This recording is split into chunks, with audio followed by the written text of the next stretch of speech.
আমাদের শত শত মানুষকে গুম করেছে, ক্ষমতা থাকতে গিয়ে তারা এদেশে সব ধ্বংস করেছে। বাংলাদেশের সমস্ত আর্থিক প্রতিষ্ঠান লুটপাট করে বাংলাদেশ ব্যাংক থেকে দেশ থেকে পাচার করা হয়েছে। বড় বড় প্রজেক্টের নামে হাজার হাজার কোটি টাকা এখানে লুণ্ঠন করা হয়েছে। শেখ হাসিনাও টেকবে না, এটা কিন্তু মানুষের অনিবার্য একটা বিশ্বাস ছিল। আমরা একটি সম্পূর্ণ দুর্নীতি মুক্ত একটা প্রশাসন চাই। আমরা এই দেশটাকে মাদক মুক্ত করতে চাই। তারা শিক্ষা ব্যবস্থা ধ্বংস করেছে।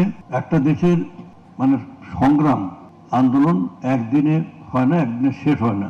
48 সাল থেকে ভাষা আন্দোলনের মাঝ দিয়ে ভাষা আন্দোলনের বীজ বপন করলো 48 সালে, এবং কাজী মোহাম্মদ আলী জিন্নাহ যখন ঢাকা কার্জন হলে উর্দুকে রাষ্ট্রভাষা করার জন্য ঘোষণা দিলেন, তখনই ঢাকা বিশ্ববিদ্যালয়ের ছাত্ররা তারা প্রতিবাদ করলো।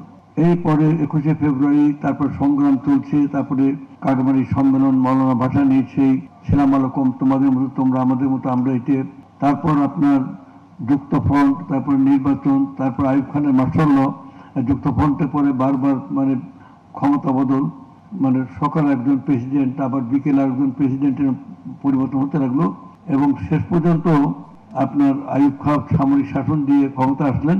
তার বিরুদ্ধে আবার সংগ্রাম শুরু হলো 62 ছাত্র আন্দোলন, তারপরে আপনার 6 দফা আন্দোলন, 69-এর মানে ছাত্র সংগ্রাম পরিষদের 11 দফা, আমরা সেই আন্দোলনে ছিলাম। তারপরে আপনার মানে আইয়ুব খানের ক্ষমতা ছেড়ে দিয়ে চলে যাওয়া, ইয়াহিয়া খানের প্রেসিডেন্ট হওয়া, ইয়াহিয়া খান, আইয়ুব খান যাওয়ার আগে গোল টেবিল বৈঠক, এই যে নানান ইতিহাস এবং সংগ্রাম আন্দোলনের মাঝে তারপর 71-এ স্বাধীনতা যুদ্ধ, 71-এর স্বাধীনতা যুদ্ধের পরে দেশ মানে হলো আপনার তার আগে 70-এর নির্বাচন, সেই নির্বাচনের পরে নিরঙ্কুশ সংখ্যাগরিষ্ঠতা পাওয়া পরেও যখন ক্ষমতা না দেয় তখন সেখানে মানে আন্দোলন সংগ্রাম আরো বেগবান হলো। তারপর আসলো সেই 26শে মার্চের রাতে, যেখানে মানে সবাই পালায় চলে গেল, কেউ আত্মসমর্পণে চলে গেল। সারা দেশের ভিতরে যখন ভয়ঙ্কর একটা পরিস্থিতি, তখন শহীদ প্রেসিডেন্ট জিয়াউর রহমান মানে উনি বাংলাদেশের মানুষের কাছে এভাবে পরিচিত তখন ছিলেন না। তিনি মেজর ছিলেন ইস্ট বেঙ্গল রেজিমেন্টে। উনি কালুঘাটে বেতারকেন্দ্র থেকে স্বাধীনতা ঘোষণা দিল। তখন কোনো নেতা নাই, সব নেতারা পালায় গেছে, এখানে চলে গেছে।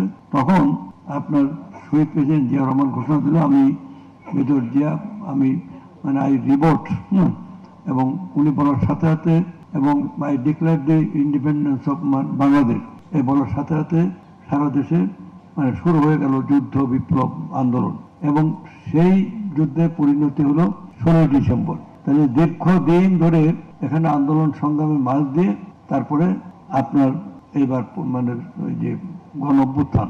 এখন প্রত্যেক জিনিসেরই একটা পর্যায়ে একটা কালমিনেশন আসে। প্রতি সংগ্রামের, প্রতি আন্দোলনের আপনার দীর্ঘদিন যাবৎ সংগ্রাম চলে, শ্রেণী সংগ্রাম চলে, জাতীয় আন্দোলন চলে মানুষের।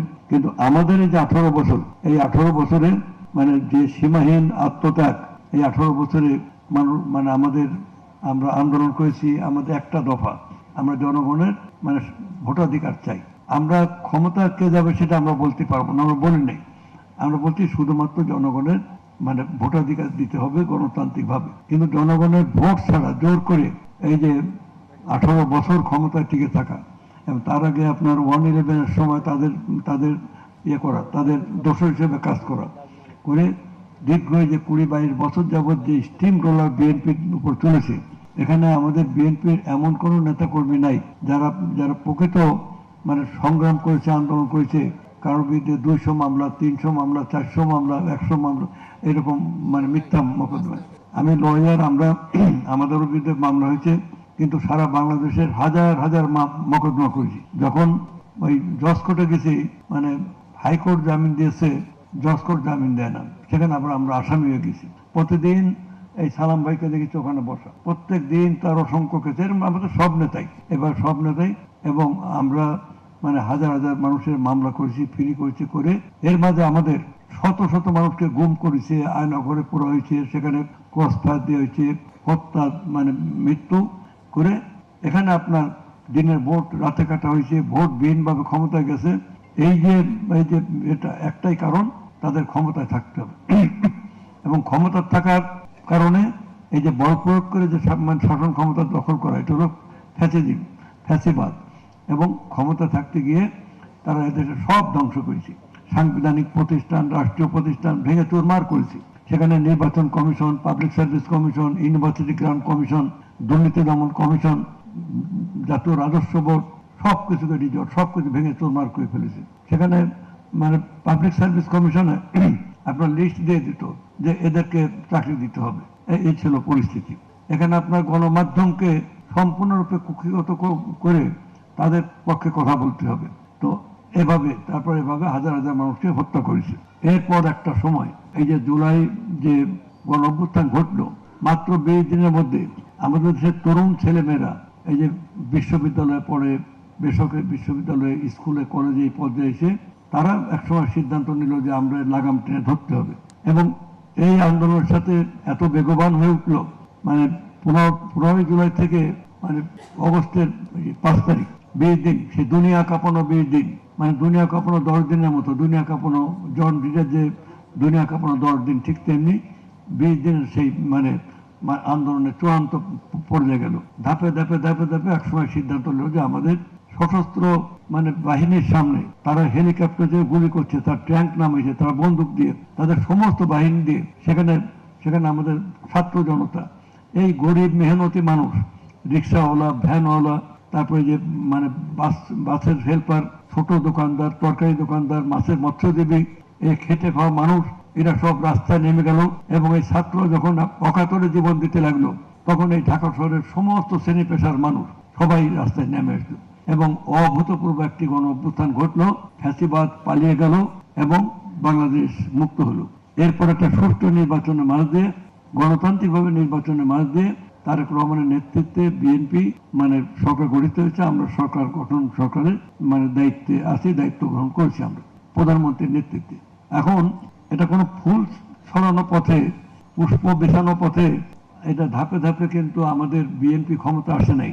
বিএনপি ক্ষমতা এসছে এইভাবে, সেই কারণে আমাদের দায়িত্ব হচ্ছে যে আমাদের নির্বাচনের যে ইস্তাহার ছিল, রাষ্ট্র কাঠামো মেরামতের যে 21 দফা ছিল, এখন ইন টোটো সেইগুলো আমরা আমরা আমরা করে যাচ্ছি, আমরা সেটা পালন করে যাচ্ছি। আমি শুধু একটা কথা বলে শেষ করব, এই যে জুলাই আন্দোলনের যে গভীরতা, এর যে ব্যাপকতা, এর যে তাৎপর্য, এটি অনুধাবন করতে হবে যে কেমন করে একটা ফ্যাসিবাদী শক্তি, কেমন করে সমস্ত রাষ্ট্রযন্ত্রতার পক্ষে পরিচালিত বিচারালয়, বিচার ব্যবস্থা, যাকে খুশি তাকে মানে ফাঁসি দেওয়া যাবে, যাকে খুশি তাকে জেল দেওয়া যাবে, জাজমেন্ট লিখে পাঠিয়ে দিতে এটি করতে হবে, যেখানে মানুষের স্বাধীনতা ছিল না।